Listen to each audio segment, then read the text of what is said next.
नमस्कार, आपके साथ मैं हूं इप्शिता सिंह। यूपी का संग्राम जारी है। राजनीतिक दल पूरी ताकत के साथ सत्ता की दौड़ में एक दूसरे को पछाड़ने की कोशिश में जुट गए हैं, लेकिन अफसोस कि इस सब के बीच उन तमाम विचारधाराओं को तिलांजलि दे दी गई है जिनका बुनियाद पर इन पार्टियों ने अपना सफर शुरू किया था। इसी की पड़ताल करने के लिए हम लाए हैं आपके लिए हमारा खास कार्यक्रम राजनीति, सपना और मौत। इसकी तीसरी कड़ी में पेश है कांग्रेस पार्टी की पूरी कहानी।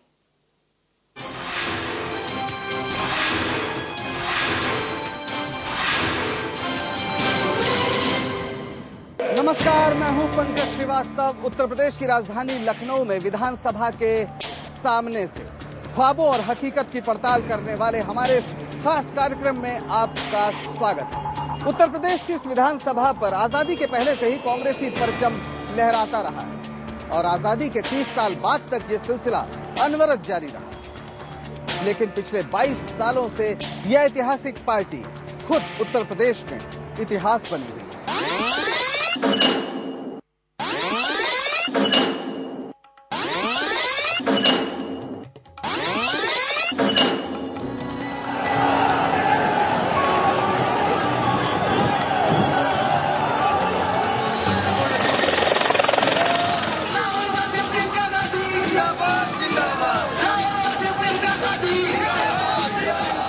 लोग कहते थे कि लैंप पोस्ट अगर इलेक्शन में खड़ा हो जाएगा तो उसको भी टिकट मिल जाएगा कांग्रेस का और वो जीत जाएगा, लैंप पोस्ट भी जीत जाएगा।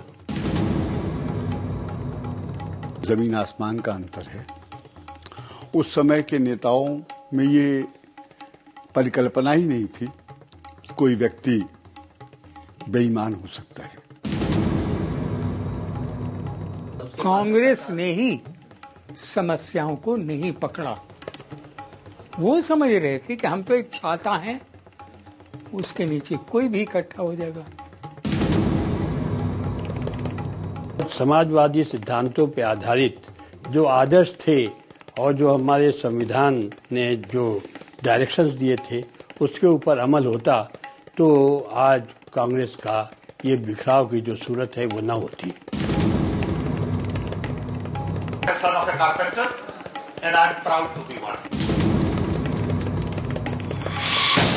ये बयान एक चमकदार इतिहास वाली पार्टी के धूमिल पड़ने की कहानी कहते हैं। 1989 में यूपी की सत्ता से बाहर हुई कांग्रेस अब वापसी के लिए इस कदर बेकरार है कि संचार क्रांति के नायक कहे जाने वाले सैम पित्रोदा को अपने मंच पर लाकर उनकी जाति का ढिंढोरा पीट रही है। राजीव जी ने पीसीओ की बात की। ये फोन आपके हाथ क्यों आया? क्योंकि राजीव जी के साथ एक और व्यक्ति खड़े थे, उनका नाम मालूम है? सैम पित्रोदा। जात मालूम है? विश्वकर्मा।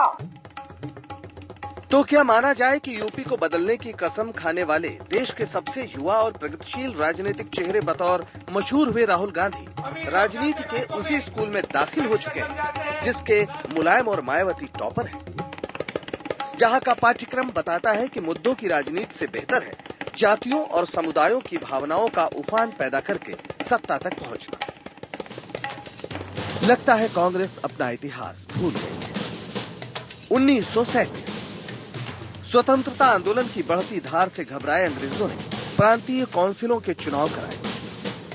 आज के उत्तर प्रदेश और तब के संयुक्त प्रांत समेत 6 काउंसिलों में कांग्रेस को पूर्ण बहुमत हासिल हुआ।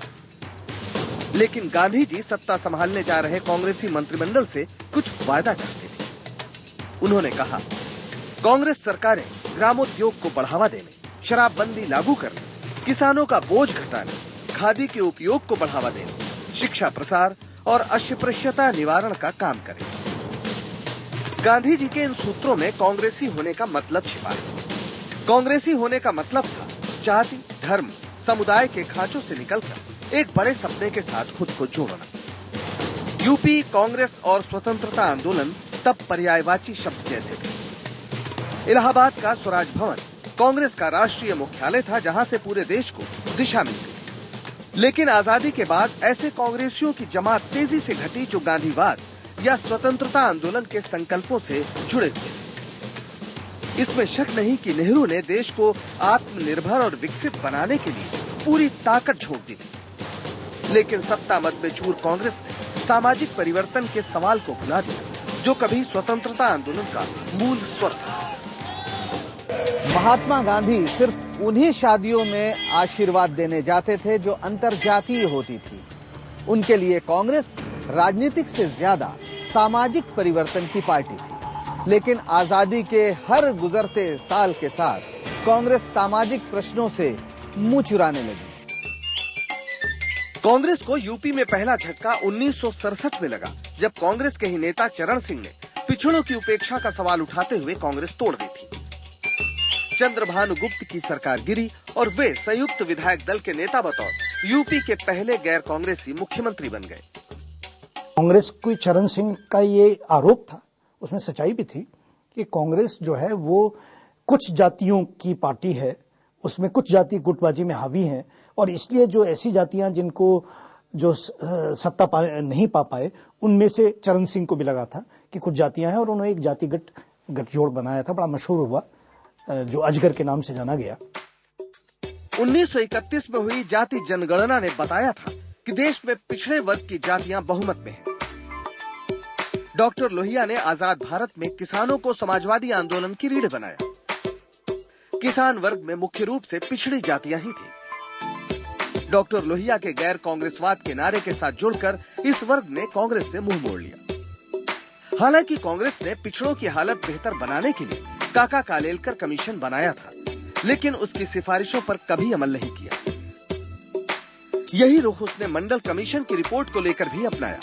करीब 10 साल तक मंडल कमीशन की रिपोर्ट धूल खाती रही। उस पर अमल तभी हुआ जब केंद्र में वीपी सिंह के नेतृत्व में जनता दल की सरकार बनी। काका कालेलकर कमीशन की रिपोर्ट ही लागू कर दी गई होती तो आज भी देश में कांग्रेस का ही वर्चस्व होता, क्योंकि कांग्रेस ये समझती रही कि जो उसका मूलतः वोट बैंक है वो ब्राह्मण हैं और मुसलमान हैं और दलित हैं। यूपी में कांग्रेस को पहली बड़ी शिकस्त 1977 में मिली, जब इमरजेंसी से उपजी नाराजगी ने उसका सूपड़ा साफ कर दिया। लोकसभा की एक भी सीट कांग्रेस तब नहीं जीत सकी थी। बहरहाल 1980 के चुनाव में इंदिरा गांधी की शानदार वापसी हुई। यूपी में भी कांग्रेस की सरकार बनी, लेकिन एक पार्टी बतौर ये उसकी आखिरी पूर्ण सफलता थी। 1984 का चुनाव इंदिरा गांधी की शहादत की पृष्ठभूमि में लड़ा गया, जिसने राजीव गांधी को अभूतपूर्व बहुमत के साथ प्रधानमंत्री बनाया। 1985 के शुरू में हुए यूपी विधानसभा के चुनाव में भी कांग्रेस जीती। कांग्रेस के लिए यह मौका था कि वो पिछड़ों और दलितों की भागीदारी के सवाल पर गंभीर हो। लेकिन उत्तर प्रदेश में पार्टी ने कभी वीपी सिंह को मुख्यमंत्री बनाया तो कभी श्रीपति मिश्र को, कभी वीर बहादुर सिंह को तो कभी नारायण दत्त तिवारी को। कांग्रेस राजनीति का एक अजीब सा क्रम रहा जिसमें दलितों के नेतृत्व को स्थान तो दिया कांग्रेस ने, लेकिन कभी उतना ऊंचा स्थान नहीं दे पाई, वो जगजीवन राम का ही चाहे मसला क्यों ना हो। कांग्रेस आलाकमान के लिए सिर्फ सवर्णों का मुख्यमंत्री बनना स्वाभाविक बात हो सकती थी, लेकिन दलित और पिछड़ी जातियों में बढ़ती चेतना इसे कांग्रेस के ब्राह्मणवादी पार्टी होने का सबूत मानती है। इस बीच 1984 में गठित बीएसपी दलितों के इरादों को नया धार देने में जुटी। कांशीराम के नेतृत्व में बीएसपी वर्ण व्यवस्था को निशाना बना रही थी और कांग्रेस के पास कोई जवाब नहीं था। बाबा साहब जब काम कर रहे थे तो उस समय तो 700 लोग पढ़े लिखे थे हिंदुस्तान में। हम चपरासी भी हैं, बाबू भी हैं, अफसर भी हैं, जिलाधिकारी भी हैं, एसपी भी हैं, तो हम इस आंदोलन को बहुत तेज चला सकते हैं। 1989 में भ्रष्टाचार के मुद्दे पर जब कांग्रेस का केंद्र और यूपी की सत्ता से पतन हुआ तो इसमें दलितों के मोह भंग का रसायन भी शामिल था। बीएसपी को पहली बार विधानसभा में 13 सीटें मिली थी, जो कांग्रेस की उल्टी गिनती शुरू होने का संकेत था। कांग्रेस ने ब्राह्मण, दलित और मुस्लिम समीकरण के बल पर,